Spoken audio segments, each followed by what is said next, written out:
ಶುಭೋದಯ ಸರ್ವೇಷಾಂ ಪ್ರತಿ ಯೂಯಂ ಸರ್ವೇ ಕುಶಲಿನಃ ಇತಿ ಅಹಂ ಭಾವಯಾಮಿ. ಎಲ್ಲ ಆತ್ಮೀಯ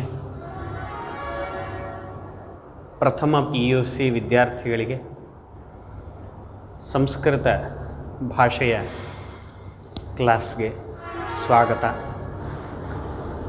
ಎಲ್ಲರೂ ಮೊದಲು ಸಂಸ್ಕೃತವನ್ನು ಕಲಿತಿದ್ದೀರಿ ಅಂತ ಅಂದ್ಕೊಳ್ತೀನಿ. ಈಗ ಪ್ರಥಮ PUCಯಲ್ಲಿ ತಾವೆಲ್ಲರೂ ತಗೊಂಡಿದ್ದೀರಿ, ಒಳ್ಳೆಯದು. ತುಂಬ ಶ್ಲಾಘನೀಯವಾದಂತಹ ಕೆಲಸ ಅದು. ಯಾಕೆ ಅನ್ನೋದನ್ನು ಹೇಳ್ತೀನಿ. ನಿಮ್ಮನ್ನೆಲ್ಲ ನೋಡೋ ಸೌಭಾಗ್ಯ ನನಗಿಲ್ಲ. ಸ್ವಲ್ಪ ದಿವಸದ ನಂತರ ಇಲ್ಲ, ಈ ಲಾಕ್ಡೌನ್ ಎಲ್ಲ ಮುಗಿಲಿ, ಅದಾದ ನಂತರ ಸ್ಕೂಲ್ ಅಥವಾ ಕಾಲೇಜುಗಳು ಯಾವಾಗ ಓಪನ್ ಆಗುತ್ತೋ ಆಗ ನಿಮ್ಮನ್ನೆಲ್ಲ ಭೇಟಿ ಮಾಡೋಣ, ಮುಖತಃ ಪರಿಚಯ ಮಾಡ್ಕೊಳ್ಳೋಣ. ಒಟ್ಟಾರೆ ಮೊದಲನೇದಾಗಿ ಹೇಳಬೇಕು ಅಂದರೆ, ನಾನು ಸಂತೋಷ್ ಹೆರ್ಕಲ್ ಅಂಥೇಳಿ ಇಲ್ಲಿ ಸಂಸ್ಕೃತ ಲೆಕ್ಚರರ್ ಆಗಿ ಕೆಲಸ ಮಾಡ್ತಾ 1 ವರ್ಷ ಆಗಿದೆ. ತಾವೆಲ್ಲರೂ ಮನೆಯಲ್ಲೇ ಇರಿ, ಬಹಳ ಜಾಗೃತಿಯಾಗಿರಿ, ಹಾಗೆ ಅಭ್ಯಾಸವನ್ನು ಮುಂದುವರಿಸಿ. ಸಂಸ್ಕೃತ, ಈ ಸಂಸ್ಕೃತ ಭಾಷೆ ಏನಿದೆ, ಸಮ್ಯಕ್ ಕೃತಂ ಸಂಸ್ಕೃತಂ, ಇದರ ವಿಗ್ರಹ ವಾಕ್ಯವನ್ನು ನೋಡೋಣ. ಸಮ್ಯಕ್ ಕೃತಂ, ನಿಮಗೆ ಈಗಾಗಲೇ ಅರ್ಥ ಆಗಿರಬೇಕು. ಸಮ್ಯಕ್ ಅಂದರೆ ಏನು? ಚೆನ್ನಾಗಿ ಅಲ್ವಾ? ಚೆನ್ನಾಗಿ. ಇದು ಮಾಡಲ್ಪಟ್ಟಿದೆ. ಏನು ಮಾಡಲ್ಪಟ್ಟಿದೆ? ಭಾಷೆ ಚೆನ್ನಾಗಿ ಮಾಡಲ್ಪಟ್ಟಿದೆ. ಭಾಷೆ ಚೆನ್ನಾಗಿ ಮಾಡಲ್ಪಟ್ಟಿದೆ ಅಂದರೆ ಯಾವ ರೀತಿ ಮಾಡಲ್ಪಟ್ಟಿದೆ?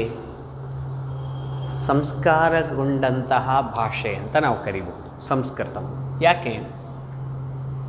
ಈ ಭಾಷೆ ಪಾಣಿನಿಯ ವ್ಯಾಕರಣ, ಅಷ್ಟಾಧ್ಯಾಯಿ ಇವು ಎಲ್ಲದರಿಂದ ಇದು ಚೆನ್ನಾಗಿ ಮಾಡಲ್ಪಟ್ಟಿದೆ. ಈ ಭಾಷೆ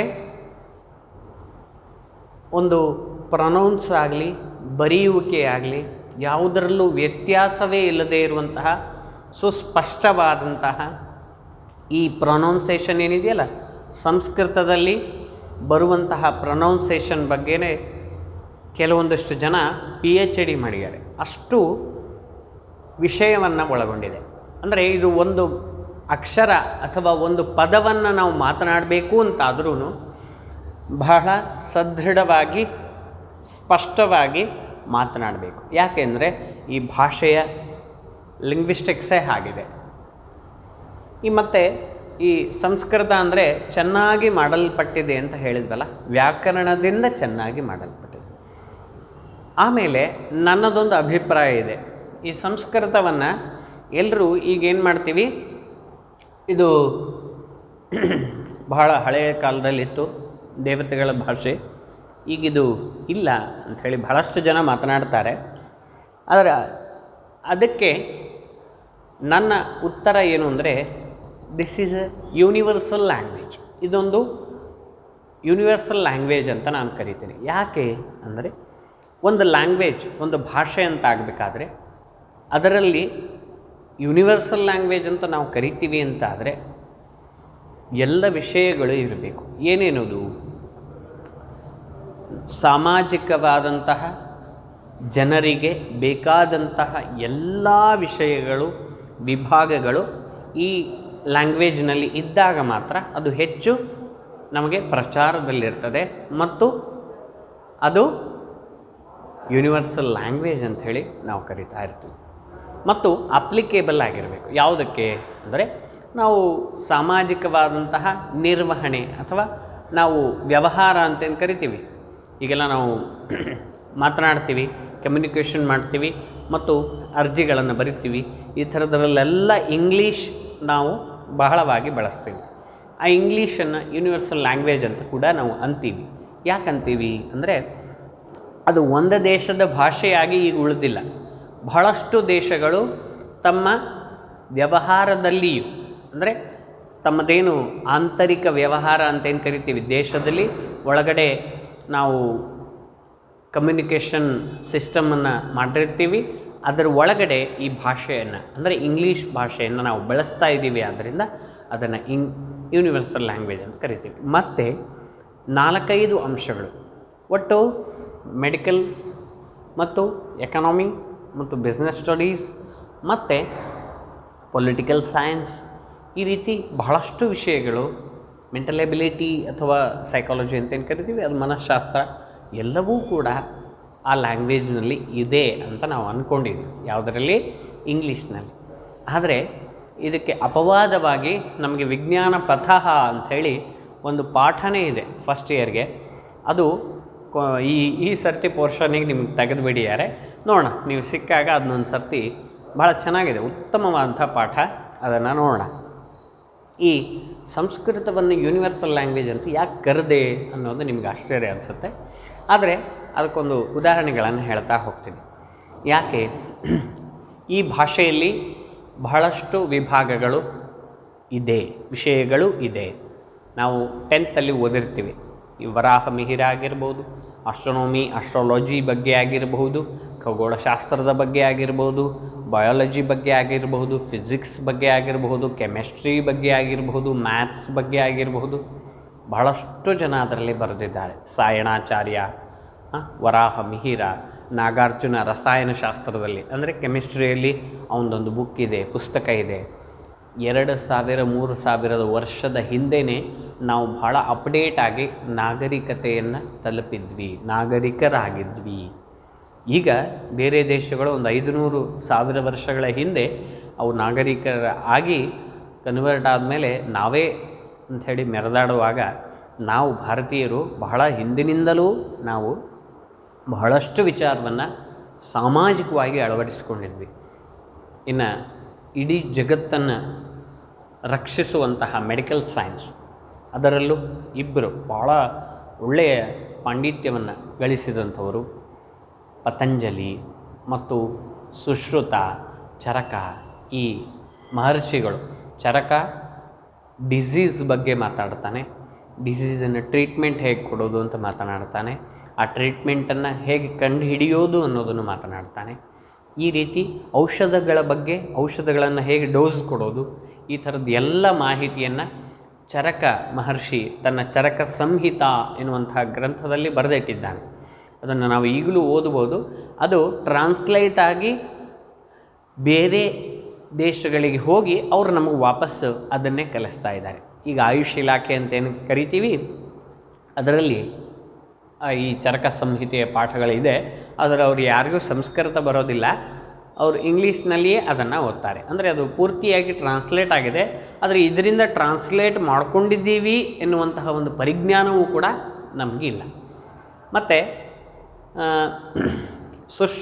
ಸುಶ್ರುತ ಮಹರ್ಷಿ, ಈಗ ನಾವೇನು ಆಪರೇಟಿಂಗ್ ಸಿಸ್ಟಮ್ ಅಂಥೇಳಿ ಬಹಳ ಹೆಮ್ಮೆಯಿಂದ ಹೇಳ್ಕೊಳ್ತೀವಲ್ಲ, ಶಸ್ತ್ರಚಿಕಿತ್ಸೆ, ಬಹಳ ಓಪನ್ ಹಾರ್ಟ್ ಸರ್ಜರಿ ಅಂತೆಲ್ಲ ಹೇಳ್ತೀವಲ್ಲ, ಆ ಸುಶ್ರುತ ಆ ಸರ್ಜರಿಗಳ ಬಗ್ಗೆ ತನ್ನ ಸುಶ್ರುತ ಸಂಹಿತೆ ಎನ್ನುವಂತಹ ಗ್ರಂಥದಲ್ಲಿ ಮಾತನಾಡ್ತಾನೆ.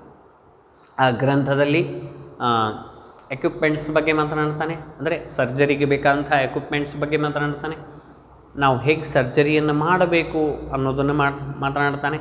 ಆ ನಂತರ ರೋಗಿಗೆ ಸರ್ಜರಿ ಆದ ನಂತರ ಯಾವ ರೀತಿ ನಾವು ಅವನಿಗೆ ಶುಶ್ರೂಷೆಯನ್ನು ಮಾಡಬೇಕು ಅನ್ನೋದನ್ನು ಕೂಡ ಅವನು ಆ ಗ್ರಂಥಗಳಲ್ಲಿ ಮಾತನಾಡ್ತಾನೆ.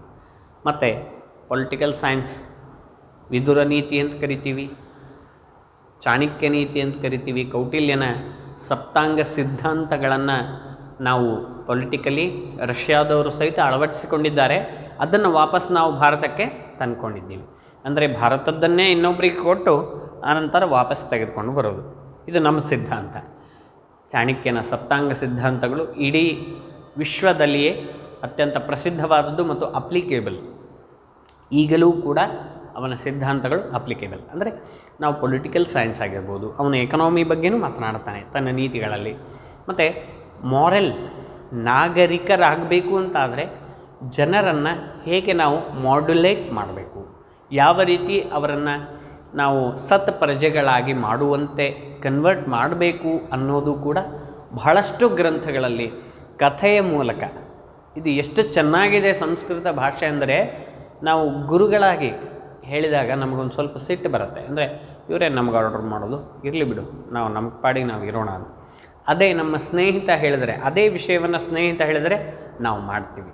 ಅದೇ ರೀತಿ ಸಂಸ್ಕೃತ ಭಾಷೆಯಲ್ಲಿ ಕಥೆಯ ಮೂಲಕ, ಸಾಹಿತ್ಯಗಳ ಮೂಲಕ, ಕಾದಂಬರಿಯಾಗಿರಬಹುದು ಮತ್ತು ಮುಂತಾದ ಕಾವ್ಯಗಳ ಮೂಲಕ ಸುಮಧುರವಾಗಿ, ಆನಂದದಾಯಕವಾಗಿ ಆ ಕಥೆ ಕೇಳಿದರೆ ಬಹಳ ಖುಷಿಯಾಗಿರಬೇಕು. ನಮ್ಮ ಮನಸ್ಸು ಎಷ್ಟೇ ವಯಸ್ಸಾಗಿದ್ದರೂ ಅದು ಕಿವಿ ನಮ್ಮ ಮನಸ್ಸು ಎರಡೂ ತೆರ್ಕೊಂಡ್ಬಿಡತ್ತೆ ಕಥೆಯ ಅಂತಂದ ತಕ್ಷಣ. ಆ ಕಥೆಗಳ ಮೂಲಕ ಬಹಳಷ್ಟು ಜನರನ್ನು, ಬಹಳಷ್ಟು ಯಾಕೆ ಪೂರ್ತಿಯಾಗಿ ಸಮಾಜವನ್ನು ತಿದ್ದುವಂತಹ ಕಾರ್ಯ ಈ ಸಂಸ್ಕೃತದಿಂದ ಆಗ್ತಾಯಿದೆ ಅಲ್ವಾ. ನಾವು ಪಂಚತಂತ್ರ ನೋಡಿರ್ಬೋದು, ಕಥಾ ಸರಿತ್ ಸಾಗರವನ್ನು ನೋಡಿರಬಹುದು.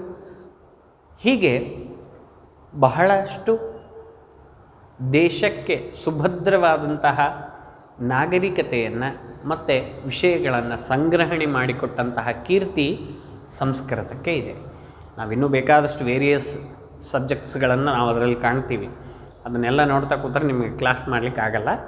ನೀವು ಸಿಗ್ರಿ, ಅವಾಗ ಒಂದು ಸರ್ತಿ ಒಂದು ಸಣ್ಣದಾಗಿ ಹರಟೆ ಹೊಡೆಯೋಣ, ಸರಿನಾ?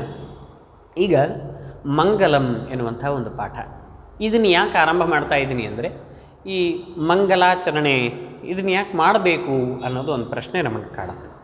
ಮಂಗಲಾಚರಣೆ ಇದು ಹಿರಿಯರು ನಡೆಸಿಕೊಂಡು ಬಂದಂತಹ ಒಂದು ಸಂಪ್ರದಾಯ.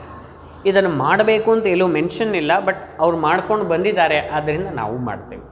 ಯಾಕೆ ಇದನ್ನು ಮಾಡಬೇಕು ಅಂದರೆ, ಇದರದೊಂದು ಪ್ರಯೋಜನ ಏನಪ್ಪ ಅಂದರೆ, ಯಾವುದಾದ್ರೂ ಕೆಲಸವನ್ನು ಆರಂಭ ಮಾಡೋಕ್ಕಿಂತ ಮುಂಚೆ ಮಂಗಲಾಚರಣೆಯನ್ನು ಮಾಡಿದ್ವಿ ಅಂತಾದರೆ ಆ ಕೆಲಸ ಸುಸೂತ್ರವಾಗಿ ಕ್ಷೇಮವಾಗಿ ಮುಗೀತದೆ ಅಂತ. ಹಾಗೆ ಮಂಗಲಾಚರಣೆಯನ್ನು ಮಾಡುವಂತಹ ಪ್ರವೃತ್ತಿ ಅನ್ನೋದು ಬೆಳ್ಕೊಂಡು ಬಂದಿದೆ. ಗ್ರಂಥಾರಂಭಕ್ಕೆ ಮಂಗಲಾಚರಣೆ ಆಯಿತು ಅಂತಾದರೆ ಗ್ರಂಥದ ಸಮಾಪ್ತಿ ನಿರ್ವಿಘ್ನವಾಗಿ ಆಗತ್ತೆ ಅನ್ನೋದು ಎಲ್ಲರ ಒಂದು ಅಭಿಪ್ರಾಯ ಮತ್ತು ನಂಬಿಕೆ. ಹಾಗೆ ಮಂಗಲಾಚರಣೆಯನ್ನು ಇಲ್ಲೂ ಕೂಡ ಮಾಡಿದ್ದಾರೆ. ಸುಸ್ಪಷ್ಟವಾಗಿ ಆಗಮಗಳಿಂದ ಮಾಡಿದ್ದಾರೆ. ಆಗಮಗಳು ಅಂದರೆ ಏನಪ್ಪ? ವೇದಗಳು ಅಂತ ನಾವೆಲ್ಲ ಹೇಳ್ತೇವೆ. ವೇದ ಅಂದರೆ ವಿದಜ್ಞಾನೇ ಎನ್ನುವಂತಹ ಧಾತುವಿನ ನಿಷ್ಪತ್ತಿಯಿಂದ ವೇದ ಅಂಥೇಳಿ ನಾವು ತೆಗಿತೇವೆ. ಜ್ಞಾನದ ಭಂಡಾರ, ಅದರಲ್ಲಿ ಯಾವುದೇ ವಿಷಯ ಇಲ್ಲ ಅಂತಿಲ್ಲ, ಎಲ್ಲ ವಿಷಯಗಳು ವೇದದಲ್ಲಿ ಹೇಳಿದ್ದಾರೆ. ಆ ವೇದದಲ್ಲಿ ಇರುವಂಥದ್ದನ್ನು ಅರ್ಥ ಮಾಡಿಕೊಳ್ಳೋ ಕೆಪ್ಯಾಸಿಟಿ ನಮಗಿಲ್ಲ, ಆದ್ದರಿಂದ ಏನೋ ಹೇಳಿದ್ದಾರೆ ಅಂಥೇಳಿ ಹೇಳ್ತಾರೆ. ವೇದ ಅನ್ನೋದು ಯಾವುದೇ ಒಬ್ಬ ವ್ಯಕ್ತಿ ಕೂತ್ಕೊಂಡು ಬರೆದಿದ್ದಲ್ಲ. ಅರ್ಥ ಆಗ್ತಿದೆ? ಬಹಳಷ್ಟು ಜನರಿಗೆ ಇದರ ಬಗ್ಗೆ ತಪ್ಪು ಕಲ್ಪನೆ ಇದೆ. ಭಗವಾನ್ ವ್ಯಾಸ ಮಹರ್ಷಿ ಈ ವೇದವನ್ನು ಬರೆದವರು ಅಂತ ಹೇಳಿಬಿಡ್ತಾರೆ. ಆದರೆ ವೇದವನ್ನು ವಿಭಾಗ ಮಾಡಿದ್ದೇ ಹೊರತು ವೇದವು ಅಪೌರುಷೇಯ. ಅಪೌರುಷೇಯ ಅಂದ್ರೇನು? ಪೌರುಷಾಣಾಂ ಅಭಾವ ಅಂದರೆ ಪುರುಷರಿಂದ ನಿರ್ಮಿತವಾದದ್ದಲ್ಲ ಅದು. ಅರ್ಥ ಆಗ್ತಿದೆ ಅಂದ್ಕೊಳ್ತೀನಿ? ಪುರುಷನಿಂದ, ಯಾವುದೇ ಒಬ್ಬರಿಂದ ನಿರ್ಮಿತವಾದದ್ದು ಅಲ್ಲ. ಆದ್ದರಿಂದ ಅಪೌರುಷೇಯ. ಇದನ್ನು ಬೇಕಾದರೂ ಒಂದು ಸರ್ತಿ ವಿಗ್ರಹ ಮಾಡಿ ಬರ್ಕೊಂಡಿಟ್ಕೊಳ್ಳಿ. ನಿಮಗೆಲ್ಲ ನಾನು ಬಿಡಿಸ್ತಾ ಹೇಳ್ತಿಲ್ಲ, ಯಾಕೆಂದರೆ ನೀವು ಈಗಾಗಲೇ ಒಂದಿಷ್ಟು ಸಂಸ್ಕೃತವನ್ನು ಕಲ್ಕೊಂಡು ಬಂದಿದ್ದೀರಿ. ಆದ್ದರಿಂದ ಸಾಮಾನ್ಯವಾಗಿ ನಾನು ಒಂದಿಷ್ಟು ವಿಷಯಗಳನ್ನು ಹೇಳ್ತಾ ಹೋಗ್ತೇನೆ. ಹಾಗಾಗಿ ಮಂಗಲಾಚರಣೆಯಲ್ಲಿ ವೇದಗಳಿಂದ ಮಾಡಿದ್ದಾರೆ. ಅದನ್ನು ಒಂದು ಸರ್ತಿ ನೋಡೋಣ. ಓಂ ಪೂರ್ಣಮದ ಪೂರ್ಣಮಿದಂ ಪೂರ್ಣಾತ್ ಪೂರ್ಣಮುದಚ್ಯತೆ ಪೂರ್ಣಸ್ಯ ಪೂರ್ಣಮಾದಾಯ ಪೂರ್ಣಮೇವಾವಶಿಷ್ಯತೆ. ಏನದು ಅಂತಂದರೆ, ಇಡೀ ಜಗತ್ತಿನ ಬಗ್ಗೆ ಒಂದು ಕನ್ಕ್ಲೂಷನನ್ನು ನಮಗೆ ಕೊಡ್ತಾ ಇದ್ದಾರೆ. ಈ ವೇದ ಅನ್ನೋದು ಪೂರ್ಣಮದಃ ಪೂರ್ಣಮಿದಂ ಪೂರ್ಣಾತ್ ಪೂರ್ಣಮುದಚ್ಯತೆ, ಒಂದು ಪೂರ್ಣವಾದಂತಹ ಗುಣಗಳಿಂದ ಕೂಡಿದಂತಹ ಭಗವಂತನಿಂದ ಈ ಪ್ರಪಂಚ ಅನ್ನೋದು ಸೃಷ್ಟಿಯಾಗಿದೆ. ಹಾಗಾದರೆ ಅವನು ಅಪೂರ್ಣನ? ಇಲ್ಲ, ಪೂರ್ಣದಿಂದಲೇ ಪೂರ್ಣ ಉತ್ಪತ್ತಿ ಆಗಲಿಕ್ಕೆ ಸಾಧ್ಯ ಅಲ್ವಾ. ಪೂರ್ತಿಯಾಗಿ ನಾವು ಯಾವುದಾದ್ರೂ ಒಂದು ವಸ್ತು ತನ್ನಲ್ಲಿ ಇಲ್ಲದೇ ಇರುವಂತಹ ಗುಣವನ್ನು ಇನ್ನೊಂದು ವಸ್ತುವಿನಲ್ಲಿ ಪ್ರೊಡ್ಯೂಸ್ ಮಾಡಲಿಕ್ಕೆ ಸಾಧ್ಯ ಇಲ್ಲ ಅಲ್ವಾ. ಆ ವಸ್ತುವಿನಿಂದ ಪ್ರೊಡ್ಯೂಸ್ ಆಗಿದೆ ಅಂತಂದರೆ ಆ ಮೂಲವಾದಂತಹ ವಸ್ತುವಿನಲ್ಲಿ ಆ ಎಲ್ಲ ಅಂಶಗಳು ಇರಬೇಕು. ಹಾಗಾದರೆ ಈ ಪ್ರಪಂಚವು ಪೂರ್ಣವಾದಂಥದ್ದು, ಅನುಭವದಿಂದ ನಮಗೆ ಸಿಗುವಂಥದ್ದು, ಅನುಭವಜನಿತವಾದದ್ದು ಅಂತ ನಾವು ಸಂಸ್ಕೃತದಲ್ಲಿ ಕರಿತೀವಿ. ಹಾಗೆ ಈ ಪ್ರಪಂಚವನ್ನು ಸೃಷ್ಟಿ ಮಾಡಿದ್ದು ಪರಮಾತ್ಮ, ಅವನು ಪೂರ್ಣನಾಗಿದ್ದಾನೆ. ಪೂರ್ಣಸ್ಯ ಪೂರ್ಣಮಾದಾಯ ಪೂರ್ಣಮೇವ ಅವಶಿಷ್ಯತೆ. ಹಾಗಾಗಿ ಪೂರ್ಣದಿಂದ ಪೂರ್ಣವನ್ನು ಸೃಷ್ಟಿ ಮಾಡಿ ಪೂರ್ಣವನ್ನು ಸೃಷ್ಟಿ ಮಾಡಿದರೂ ಉಳಿದದ್ದು ಪೂರ್ಣವೇ ಅಂಥೇಳಿ ಹೇಳ್ತಾರೆ. ಅಂದರೆ ಇಲ್ಲಿ ನಾವು 1+1 ಅಂತಂದಾಗ ಏನಾಗುತ್ತೆ, 2 ಬರುತ್ತೆ, 2 ಆಗುತ್ತೆ ಅಲ್ವಾ. ಆದರೆ ಇಲ್ಲಿ ಒಂಥರ ಮಜಾ ಇದೆ, ಏನಂದರೆ 1+1 = 1 ಇರ್ತದೆ. ಇದು ಏನಪ್ಪ ಅಂದರೆ ಪೂರ್ಣವಾದದ್ದು ಭಗವಂತ ಒಬ್ಬ, ಪೂರ್ಣವಾದದ್ದು ಪ್ರಪಂಚ ಇನ್ನೊಂದು. ಭಗವಂತನಿಂದ ಸೃಷ್ಟಿಯಾದಂತಹ ಪ್ರಪಂಚ, ಹಾಗಾದರೆ 2 ಆಯ್ತಲ್ಲ. ಅಂದರೆ ಈ ಪ್ರಪಂಚವೂ ಭಗವಂತನಲ್ಲೇ ಇದೆ, ಹಾಗಾಗಿ ಇದೂ ಕೂಡ ಪೂರ್ಣ. ಪ್ರಪಂಚವನ್ನು ಪೂರ್ಣ ಅಂತ ಯಾಕೆ ಕರೆದ್ವಿ, ಅದು ಕೂಡ ಭಗವಂತನಲ್ಲಿಯೇ ಇರೋದರಿಂದ. ಇದು ಸ್ವಲ್ಪ ಅರ್ಥ ಆಗಲಿಕ್ಕೆ ನಿಮಗೆ ಕಷ್ಟ ಆಗ್ಬೋದು. ಒಟ್ಟಾರೆ ತಿಳ್ಕೊಳ್ಳೋದೇನು ಅಂದರೆ, ಇಡೀ ಜಗತ್ತನ್ನು ಸೃಷ್ಟಿ ಮಾಡಿದವನು ಅಪೂರ್ಣನಲ್ಲ, ಪೂರ್ಣ ಗುಣಗಳಿಂದ ಕೂಡಿದವನು. ಹಾಗೆ ಪ್ರಪಂಚವೂ ಕೂಡ ಪೂರ್ಣವಾದಂತಹ ಗುಣಗಳಿಂದ ಕೂಡಿದೆ. ಅದು ಅನುಭವದಿಂದ ಜನ್ಯವಾಗಿದೆ, ಅನುಭವ ಜನಿತವಾಗಿದೆ. ನಮಗೆ ಅನುಭವಕ್ಕೆ ಸಿಗ್ತದೆ, ಫೀಲಿಂಗ್ ಆಗ್ತದೆ ಅಲ್ವಾ. ವಿ ಫೀಲ್ ಮಡ್ ಅಂದರೆ ನಾವು ಮಣ್ಣನ್ನು ನಾವು ಅನುಭವಿಸ್ಬೋದು, ಅದನ್ನು ವಾಸನೆ ತೆಗೆದುಕೊಳ್ಬೋದು, ಮುಟ್ಟಬಹುದು ಅಲ್ವಾ. ಹೀಗೆ ಹಾಗಾದರೆ ಇಷ್ಟು ಪೂರ್ಣಮದಃ ಪೂರ್ಣಮಿದಂ ಪೂರ್ಣಾತ್ ಪೂರ್ಣಂ ಉದಚ್ಯತೆ. ಯಾವುದು ಪೂರ್ಣವಾಗಿದೆಯೋ ಪೂರ್ಣವಾದಂತಹ ಪ್ರಪಂಚವನ್ನು ಸೃಷ್ಟಿ ಮಾಡಲಿಕ್ಕೆ ಅದು ಶಕ್ಯವಾಗಿದೆ. ಪೂರ್ಣಸ್ಯ ಪೂರ್ಣಮಾದಾಯ ಪೂರ್ಣಮೇವ ಅವಶಿಷ್ಯತೆ.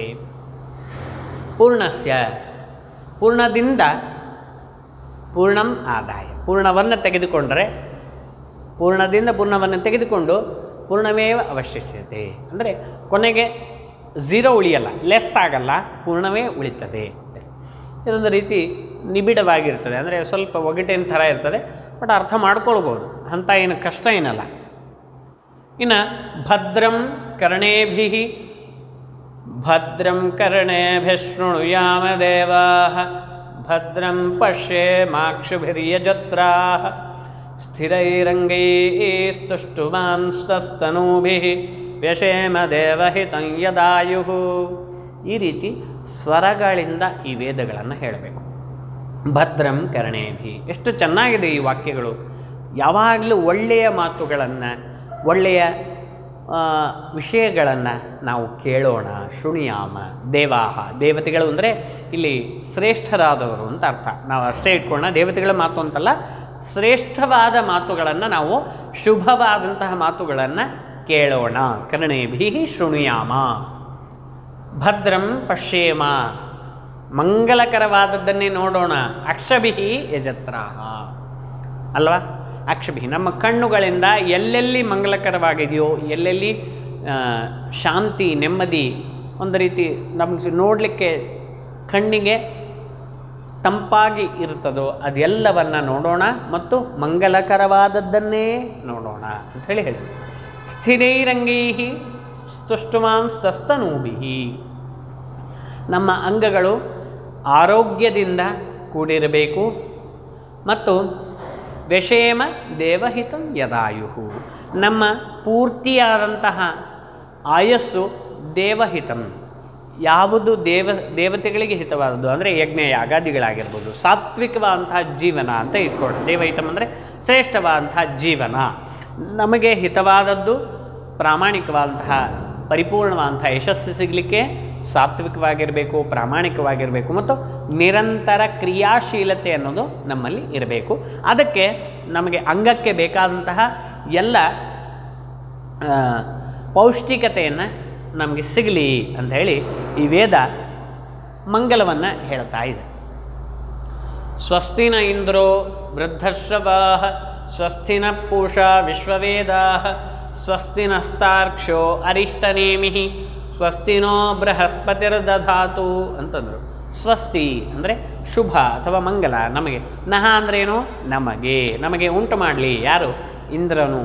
ವೃದ್ಧಶ್ರವಾಃ ಇಂದ್ರ ಸ್ವಸ್ತಿನಃ.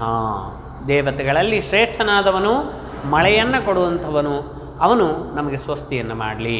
ಸ್ವಸ್ತಿನಃ ಪೂಷಾ ವಿಶ್ವವೇದಾ. ಇಡೀ ವಿಶ್ವವೇ ತಿಳಿದಿರುವಂತಹ ಪೂಷನ್ ಅಂದರೆ ಸೂರ್ಯನನ್ನು ನಾವು ಪ್ರತ್ಯಕ್ಷ ದೇವತಾ ಅಂತ ಕರಿತೀವಿ. ಯಾಕೆಂದರೆ ಯಾವುದೇ ದೇವತೆಗಳನ್ನು ನಾವು ನೋಡೋದಿಲ್ಲ, ಆದರೆ ಸೂರ್ಯನನ್ನು ಪ್ರತ್ಯಕ್ಷವಾಗಿ ನೋಡ್ತೇವೆ. ಅನುಭವಜನ್ಯವೇ. ತುಂಬ ಬಿಸಿಲಾಗಲ್ವಾ?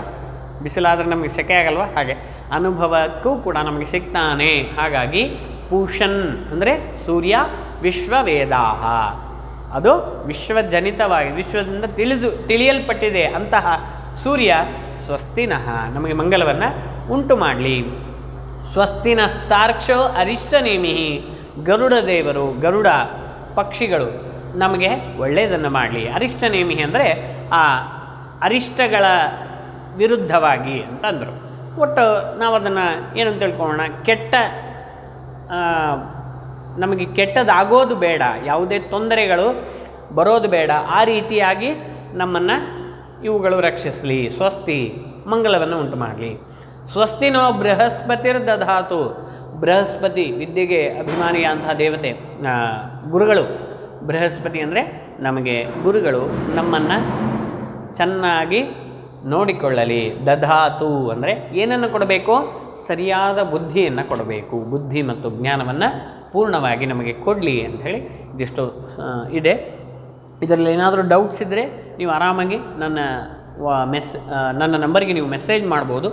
ಈ ರೀತಿ ಇದೊಂದು ಮಂಗಲಾಚರಣೆಯನ್ನು ನಾವು ನೋಡಿದ್ವಿ. ಇನ್ನು ಸ್ವಲ್ಪ ಇನ್ನೊಂದು ಚೂರು ಪೀಠಿಕೆಯನ್ನು ನೋಡ್ಕೊಂಬೋಣ. ಒಂದನೇ ಪಾಠದ್ದಿದು.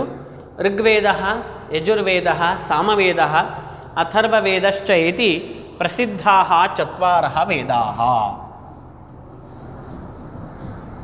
ಕಾಹ ಪ್ರಸಿದ್ಧಾಃ? ಪ್ರಸಿದ್ಧಾಃ ವೇದಾಃ ಪ್ರಸಿದ್ಧಾಃ, ಚತ್ವಾರಃ ವೇದಾಃ ಪ್ರಸಿದ್ಧಾಃ. ಯಾವುದು? ನಾಲ್ಕು ವೇದಗಳು. ಋಗ್ವೇದ, ಯಜುರ್ವೇದ, ಸಾಮವೇದ, ಅಥರ್ವೇದ. ಇದು ನಿಮ್ಗೆ ಗೊತ್ತಾಗಿದೆ. ಪ್ರತ್ಯೇಕಸ್ಮಿನ್ನಪಿ ವೇದೆ ಸಂಹಿತಾ, ಬ್ರಾಹ್ಮಣಂ, ಆರಣ್ಯಕಂ, ಉಪನಿಷದಿ ಇತಿ ಚತ್ವಾರಃ ವಿಭಾಗಾಃ ಸಂತಿ. ಪ್ರತಿಯೊಂದು ವೇದದಲ್ಲೂ ಕೂಡ ಸಂಹಿತ, ಬ್ರಾಹ್ಮಣ, ಆರಣ್ಯಕ, ಉಪನಿಷತ್ ಈ ರೀತಿಯಂಥ 4 ವಿಭಾಗಗಳಿದೆ. ಈ ಸಂಹಿತ ಅಂದ್ರೇನು, ಬ್ರಾಹ್ಮಣ ಅಂದ್ರೇನು, ಆರಣ್ಯಕ ಅಂದ್ರೇನು, ಉಪನಿಷತ್ ಅಂದ್ರೇನು, ಇವುಗಳ ಬಗ್ಗೆ ಮತ್ತೊಮ್ಮೆ ಚರ್ಚೆ ಮಾಡೋಣ. ವೇದಾನಂ ಒಟ್ಟು ಇವು 4 ವಿಭಾಗಗಳು. ಅಂದರೆ ಬ್ರಾಹ್ಮಣ ಅಂದರೆ ಇದು ಕೆಲವು ಸರ್ತಿ ಏನಾಗುತ್ತೆ, ಕರ್ಮಗಳನ್ನು ಹೇಳುವಂಥದ್ದು.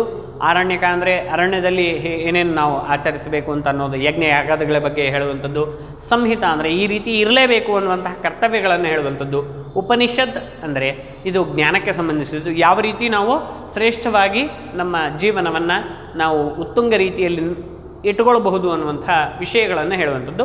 ಈ ರೀತಿಯಂಥ 4 ವಿಭಾಗಗಳಿಗೆ ಮಂತ್ರಗಳಲ್ಲೇ ಈ 4 ವಿಭಾಗಗಳು. ಯಾಕೆಂದರೆ ವಿಷಯಗಳು ಬೇರೆ ಬೇರೆ ಹೇಳುತ್ತೆ, ಕರ್ಮಗಳನ್ನು ಹೇಳುತ್ತೆ. ಮತ್ತು ಸರಿಯಾದ ಅಂದರೆ ಕರ್ಮಗಳನ್ನು ಹೇಳೋದು ಅಂತಂದರೆ ಇದನ್ನು ಮಾಡಿದರೆ ಇದು ಅಂಥೇಳಿ ಫಲಗಳನ್ನು ಕೆಲವು ಸರ್ತಿ ಹೇಳುತ್ತೆ, ಇದನ್ನು ಮಾಡಲೇಬೇಕು ಅಂಥೇಳಿ ನಿತ್ಯವಾದಂಥ ಕರ್ಮಗಳ ಬಗ್ಗೆ ಮಾತನಾಡುತ್ತೆ. ಹಾಗಾಗಿ ಇವುಗಳು 4 ವಿಭಾಗಗಳು. ಅದರ ಬಗ್ಗೆ ಮತ್ತೊಮ್ಮೆ ವಿಶೇಷವಾಗಿ ಚರ್ಚೆ ಮಾಡೋಣ. ವೇದಾನಾಂ ಅಂತೆ ವಿದ್ಯಮಾನತ್ವಾತ್ ಉಪನಿಷದಾಂ ವೇದಾಂತ ಇತ್ಯಪಿ ನಾಮ ವರ್ತತೆ. ಏನಾಯಿತು? ಉಪನಿಷತ್ತಿಗೆ ಇನ್ನೊಂದು ಹೆಸರಿದೆ ಅಂತೆ, ವೇದಾಂತ ಅಂಥೇಳಿ. ಯಾಕೆ ಅಂದರೆ ವೇದಾನಾಂ ಅಂತೆ, ವೇದಗಳಲ್ಲಿ ಕೊನೆಯ ವಿಭಾಗ ಆದ್ದರಿಂದ, ಕೊನೆಯಲ್ಲಿ ಇವುಗಳು ಬರುತ್ತೆ, ಆದ್ದರಿಂದ ಈ ರೀತಿಯಂಥ ಹೆಸರಿದೆ. ಅಂದರೆ ವೇದವನ್ನು ಈ ಸಂಹಿತ, ಬ್ರಾಹ್ಮಣ, ಆರಣ್ಯಕ ಇವು 3 ಓದಿದ ಮೇಲೆ ನಾವು ಉಪನಿಷತ್ತನ್ನು ಓದಲೇಬೇಕು, ಅಧ್ಯಯನ ಮಾಡಲೇಬೇಕು. ಯಾಕೆಂದರೆ ಈ ಎಲ್ಲದಕ್ಕೂ ನಮಗೆ ಒಂದಿಷ್ಟು ಪ್ರಶ್ನೆಗಳು ಬಂದು ಕೂತ್ಕೊಂಡಿರುತ್ತವೆ, ಸಂಶಯಗಳು ಬಂದು ಕೂತ್ಕೊಂಡಿರುತ್ತೆ. ಅದನ್ನೆಲ್ಲವನ್ನು ಪರಿಹಾರ ಮಾಡುವಂಥದ್ದು ಉಪನಿಷತ್ತು. ಅಂದರೆ ಒಂದು ರೀತಿ ಸ್ಟ್ಯಾಟಿಸ್ಟಿಕ್ಸ್, ಫಲಿತಾಂಶವನ್ನು ಅದು ಕೊಡುತ್ತೆ. ಹಾಗಾಗಿ ಉಪನಿಷತ್ ಶಬ್ದ ಉಪನಿ ಇತ್ಯುಪಸರ್ಗಪೂರ್ವಕಾತ್ ವಿಶರಣಗತ್ಯವಸಾಧನ ಅರ್ಥಕ ಸದ್ ಧಾತೋ ಕ್ವಿಪ್ ಪ್ರತ್ಯಯೋಗೇನ ನಿಷ್ಪನ್ನ. ಅಂದರೆ ಇದು ವ್ಯಾಕರಣದ ಒಂದು ಸಂಗತಿಗಳನ್ನು ಹೇಳ್ತಾ ಇದ್ದಾರೆ. ಉಪನಿಷತ್ ಶಬ್ದ ಅನ್ನೋದೇನಾಗಿದೆ, ಉಪರಿ ನಿಷತ್ಸು ಇತಿ ಉಪನಿಷತ್ ಅಂಥೇಳಿ ಅರ್ಥವನ್ನು ಮಾಡ್ತೀವಿ. ಅಂದರೆ ನಮ್ಮನ್ನು ಮೇಲಕ್ಕೆ ಕೊಂಡೊಯ್ಯುತ್ತದೆ, ಶ್ರೇಷ್ಠವಾದಂತಹ ಉತ್ತುಂಗ ಸ್ಥಿತಿಗೆ ಕೊಂಡೊಯ್ಯುತ್ತದೆ. ಮೇಲಕ್ಕೆ ಅಂದರೆ ಮೇಲಕ್ಕೆ ಅಲ್ಲ, ಉತ್ತುಂಗ ಸ್ಥಿತಿಗೆ ನಮ್ಮನ್ನು ಕೊಂಡೊಯ್ಯುತ್ತದೆ. ಆದ್ದರಿಂದ ಉಪನಿಷತ್ ಅಂಥೇಳಿ. ಉಪ ಮತ್ತು ನೀ 2 ಉಪಸರ್ಗಗಳಿಂದ ಕೂಡಿದೆ. ವಿಶರಣ ಗತ್ಯವಸಾಧನ ಅನ್ನುವಂತಹ ಅರ್ಥದಿಂದ ಕೂಡಿದಂತಹ ಧಾತುವಿನೊಂದಿಗೆ ಕೂಡಿದೆ. ಸದ್ ಧಾತು ಅದು ಯಾವ ಅರ್ಥದಲ್ಲಿದೆ? ವಿಶರಣ, ಗತಿ, ಅವಸಾಧನ ಈ ರೀತಿಯಾದಂತಹ ಅರ್ಥಗಳಲ್ಲಿ ಕೂಡಿದೆ. ಕ್ವಿಪ್ ಪ್ರತ್ಯಯ ಯೋಗ ಇರೋದರಿಂದ ಉಪನಿಷತ್ ಅಂಥೇಳಿ ರೂಪ ಆಗಿದೆ. ಪೂರ್ತಿಯಾಗಿ ಉಪನಿಷತ್ತಿನ ರೂಪವನ್ನು ಅವರು ನಿಷ್ಪತ್ತಿಯನ್ನು ಹೇಳಿದರು. ಅಂದರೆ ಯಾವ ಯಾವ ರೀತಿ ರೂಪ ಆಗಿದೆ ಅನ್ನೋದನ್ನು ಹೇಳಿದರು. ಇಷ್ಟು ವಿಶಾಲವಾದಂತಹ ರೂಪ ನಿಷ್ಪತ್ತಿ ಅನ್ನೋದು ಯಾವ ಲ್ಯಾಂಗ್ವೇಜ್ನಲ್ಲೂ ಸಿಗಲಿಕ್ಕೆ ಸಾಧ್ಯವೇ ಇಲ್ಲ. ಇದು ನೆನಪಿರಲಿ. ತದರ್ಥಸ್ತು ಸಮೀಪಸ್ಥಾಯ ಶಿಷ್ಯಾಯ ಗುರುಣ ಬೋಧ್ಯಮಾನ ಆಧ್ಯಾತ್ಮವಿದ್ಯಾ ಇತಿ. ಇವುಗಳ ಅರ್ಥ ಏನು ಅಂತಂದರೆ, ಸಮೀಪದಲ್ಲಿರುವಂತಹ ಉಪನಿಷತ್ ಅಂದರೆ ಸಮೀಪದಲ್ಲಿರುವಂತಹ ಶಿಷ್ಯರಿಗೆ ಗುರುಗಳು ಬೋಧನೆಯನ್ನು ಮಾಡೋದು. ಯಾವುದನ್ನು ಬೋಧನೆ ಮಾಡಬೇಕು? ಅವರು ಆಧ್ಯಾತ್ಮ ವಿದ್ಯೆಯನ್ನು ಬೋಧನೆ ಮಾಡ್ತಾರೆ. ಅದರ ಅರ್ಥ ಇದು ಉಪನಿಷತ್ತು ಅಂಥೇಳಿ. ಉಪ ಅಂದರೆ ಸಮೀಪ, ಅದು ನಮಗೆ ಕೊಂಡೊಯ್ತದೆ, ಯಾರ ಗುರುಗಳ ಸಮೀಪಕ್ಕೆ ನಮ್ಮನ್ನು ಕೊಂಡೊಯ್ತದೆ ಅಂತ ಕೂಡ ನಾವು ಅರ್ಥ ಮಾಡಬಹುದು. ಉಪಲಭ್ಯಮಾನಾಸು ಶತಾಧಿಕ ಉಪನಿಷತ್ಸು ಈಶಾದಿ ದಶ ಉಪನಿಷದ ಪ್ರಸಿದ್ಧ. ನಮಗೆ ಉಪನಿಷತ್ತುಗಳು ಸಾಕಷ್ಟಿವೆ, ಆದರೆ ಉಪಲಬ್ಧಿ ಇಲ್ಲ, ಅಂದರೆ ನಮಗೆ ಅದು ಸಿಕ್ಕಿಲ್ಲ. ಹಾಗಾಗಿ ಅವು ಸಿಕ್ಕಿರುವಂತಹ ಶತಾಧಿಕ ಉಪನಿಷತ್ಸು ಇದೆಷ್ಟು ಚೆನ್ನಾಗಿದೆ ನೋಡ್ರಿ. ಇದು ವಿಶೇಷ, ಇದು ವಿಶೇಷಣ ಅಲ್ವಾ. ಶತಾಧಿಕ ಉಪನಿಷತ್ಸು ಎನ್ನುವಂಥದ್ದು ಯಾವ ಲಿಂಗ ಯಾವ ವಚನದಲ್ಲಿ ಯಾವ ವಿಭಕ್ತಿಯಲ್ಲಿದೆಯೋ ಅದೇ ವಿಭಕ್ತಿ ಅದೇ ವಚನ ಅದೇ ಲಿಂಗದಲ್ಲಿ ಇದು ವಿಶೇಷಣವೂ ಕೂಡ ಇದೆ. ಉಪಲಭ್ಯಮಾನಾಸು ಅಂಥೇಳಿ ಅಲ್ಲಿಗೆ ಬಂದಿದೆ. ಶತಾಧಿಕ ಉಪನಿಷತ್ಸು. ಇಷ್ಟು ಚೆನ್ನಾಗಿ ನೀವು ಇದನ್ನೆಲ್ಲ ಈ ರೀತಿ ಅರ್ಥ ಮಾಡ್ಕೊಂಡ್ರಿ ಅಂತ ಆದರೆ, ವರ್ಕ್ ಬುಕ್ಕನ್ನು ಸರಿಯಾಗಿ ನೀವು ಬರೆದ್ರಿ ಅಂತ ಆದರೆ ನಿಮಗೆ 100ಕ್ಕೆ 100 ಅಂಕ ಸಿಗುತ್ತೆ. ಸರಿಯಾಗಿ ನೋಡ್ಕೊಳ್ರಿ. ಯಾವುದೇ ವಿಭಕ್ತಿ ಪ್ರತ್ಯಯಗಳನ್ನು ಮಿಸ್ ಮಾಡಬೇಡ್ರಿ. ಇದರಲ್ಲಿ ಯಾವುದಾದ್ರೂ ಕೃದಂತಗಳು ಬಂದಿರ್ಬೋದು, ಪ್ರಯೋಗಗಳು ಬಂದಿರ್ಬೋದು, ಅವುಗಳನ್ನೆಲ್ಲ ಮೆನ್ಷನ್ ಮಾಡ್ತಾ ಇಟ್ಕೊಳ್ಳಿ. ಈಶಾದಿ ದಶ ಉಪನಿಷದ ಅಂದರೆ 10 ಉಪನಿಷತ್ತುಗಳು ಪ್ರಸಿದ್ಧವಾದವುಗಳು. ತಾಸು ಮಂಡೂಕ ಉಪನಿಷತ್ತು ಅನ್ಯತಮ. ಅವುಗಳಲ್ಲಿ ಮಂಡೂಕ ಉಪನಿಷತ್ತು ಎನ್ನುವುದು ಪ್ರತ್ಯೇಕವಾಗಿ ಇರುವಂಥದ್ದು ಅಂಥೇಳಿ ಹೇಳಿದರು. ಇನ್ನು ಪ್ರಕೃತಃ ದ್ವೇ ವಿದ್ಯೆ ವೇದಿತವ್ಯೇ ಇತಿ ಪಾಠ ಅಥರ್ವವೇದ ಗತಾಯಾಃ ಮಂಡೂಕ ಉಪನಿಷದಃ ಪ್ರಥಮಖಾಂಡಾತ್ ಸಂಗ್ರಹಿತಃ. ಪ್ರಕೃತದಲ್ಲಿ ದ್ವೇ ವಿದ್ಯೆ ವೇದಿತವ್ಯೇ ಅಂಥೇಳಿ ಒಂದು ಪಾಠ ಇದೆ. ಆ ಪಾಠ ಅಥರ್ವವೇದ ಅಂತರ್ಗತದಲ್ಲಿ ಅಥರ್ವವೇದಲ್ಲೇ ಇರುವಂತಹ ಮಂಡೂಕ ಉಪನಿಷತ್ತು, ಮುಂಡಕ ಉಪನಿಷತ್ತು. ಆ ಮುಂಡಕ ಉಪನಿಷತ್ತಿನ ಪ್ರಥಮ ಖಾಂಡದಿಂದ ಇದನ್ನು ಸಂಗ್ರಹಣೆ ಮಾಡಲಾಗಿದೆ. ಅಸ್ಮಿನ್ ಪಾಠೆ ಶೌನಕಃ ಇತಿ ಗೃಹಸ್ಥಃ ಆಧ್ಯಾತ್ಮವಿದ್ಯಾಂ ಪ್ರಾಪ್ನುಂ ಆಂಗೀರಸಃ ಸಮೀಪಂ ಗತ್ವ ವಿದ್ಯಾವಿಷಯಕಂ ಪ್ರಶ್ನಂ ಚ ಪೃಚ್ಛತಿ.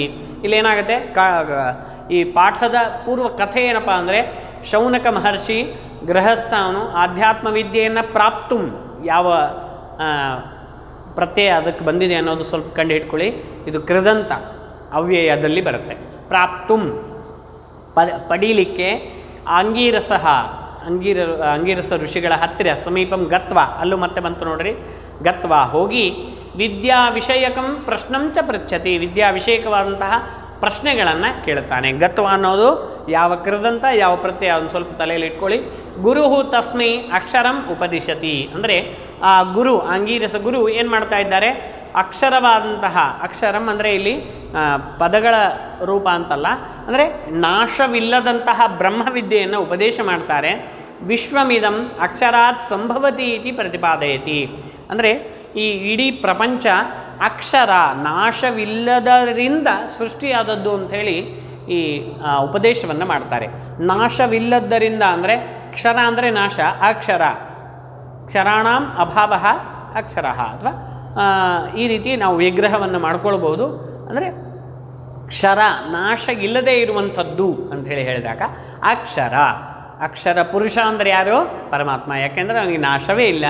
ಅಂತಹ ಪರಮಾತ್ಮನಿಂದ ಈ ಪ್ರಪಂಚ ಸೃಷ್ಟಿಯಾಗಿದೆ ಅನ್ನೋದು ಇಡೀ ಭಾವಾರ್ಥ. ಇವು ಶ್ಲೋಕಗಳ ಅರ್ಥವನ್ನು ಮತ್ತೊಮ್ಮೆ ಗಮನಿಸೋಣ. ನಿಮಗೆ ಏನಾದರೂ ಡೌಟ್ಸ್ ಇದ್ದಲ್ಲಿ ನನಗೆ ಮೆಸೇಜ್ ಮಾಡಬೇಕು. ನನ್ನ ನಂಬರಿಗೆ ನೀವು ಮೆಸೇಜ್ ಮಾಡ್ಬೋದು. ಒಂದು ಗ್ರೂಪ್ ಕ್ರಿಯೇಟ್ ಮಾಡಿಕೊಂಡು ನಿಮಗೆ ಇದರ PDF ಅನ್ನು, ಅಂದರೆ ಟೆಕ್ಸ್ಟ್ ಬುಕ್ ಇಲ್ವಾ, ಈ ಕೆಲವ್ರ ಹತ್ರ ಇಲ್ಲ, ಹಾಗಾಗಿ ಅದರ ಟೆಕ್ಸ್ಟ್ ಬುಕ್ಗಳನ್ನು ನಿಮಗೆ PDF ಅಲ್ಲಿ ಡೌನ್ಲೋಡ್ ಮಾಡ್ಕೊಳ್ಬೋದು. ಆ PUC ಒಂದು ವೆಬ್ಸೈಟ್ ಇದೆಯಲ್ಲ, PUC edu.in ಅಂತ ಏನೋ ಒಂದು ವೆಬ್ಸೈಟ್ ಇದೆ. ಅದರಲ್ಲಿ ಹೋಗಿ ನೀವು ಟೆಕ್ಸ್ಟ್ ಬುಕ್ ಅಂತ ಹೊಡೆದ್ರೆ ಲ್ಯಾಂಗ್ವೇಜಸ್ಸು ಮತ್ತು ಸಬ್ಜೆಕ್ಟ್ಸ್ ಎಲ್ಲ ಬರುತ್ತೆ. ಆ ಲ್ಯಾಂಗ್ವೇಜ್ಗೆ ಹೋಗಿ ನೀವು ಆರಾಮಾಗಿ ಟೆಕ್ಸ್ಟ್ ಬುಕ್ಕನ್ನು ಡೌನ್ಲೋಡ್ ಮಾಡ್ಕೊಳ್ಳಿ, ಒಂದು PDF. ಅದರಲ್ಲಿ ನಾನು ಈ ಥರ ಸ್ಲೈಡ್ಸ್ ಮಾಡಿಕೊಂಡೇ ನಿಮಗೆ ಪಾಠ ಮಾಡ್ತೀನಿ. ಅಂದರೆ ಅದಕ್ಕೆ ಅರ್ಥ ಆಗದೇ ಇರುವಂತಹ ಕೆಲವು ಪದಗಳು ಹಾಗೆ ಉಳಿತವೆ. ಆ ಪದಗಳನ್ನು ನೀವು ಒಂದು ಕಡೆ ನೋಟ್ಸ್ ಮಾಡಿಟ್ಕೊಳ್ಳಿ. ಸರಿಯಾಗಿ ನೋಟ್ಸ್ ಮಾಡಿಟ್ಕೊಂಡ್ರಿ ಅಂತಾದರೆ ನೀವು ಸಿಕ್ಕಾಗ, ಭೇಟಿಯಾದಾಗ ನಾವು ಅದನ್ನು ಎಲ್ಲ ಕ್ಲಿಯರ್ ಮಾಡ್ಕೊಳ್ಬಹುದು. ಹಾಗಾಗಿ ಸರಿಯಾಗಿ ಅಭ್ಯಾಸ ಮಾಡಿರಿ. ಈ ಮಂಗಲಾಚರಣೆ ಅನ್ನೋದಾಗಿದೆ, ಹಾಗಾಗಿ ನಿರ್ವಿಘ್ನವಾಗಿ ಈ ವರ್ಷದ ತರಗತಿ ಅನ್ನೋದು ನಮ್ಮದು ಮುಗಿಲಿ ಅಂತ ನಾವು ಕೇಳ್ಕೊಳ್ಳೋಣ. ಓಕೆನಾ? ಧನ್ಯವಾದ.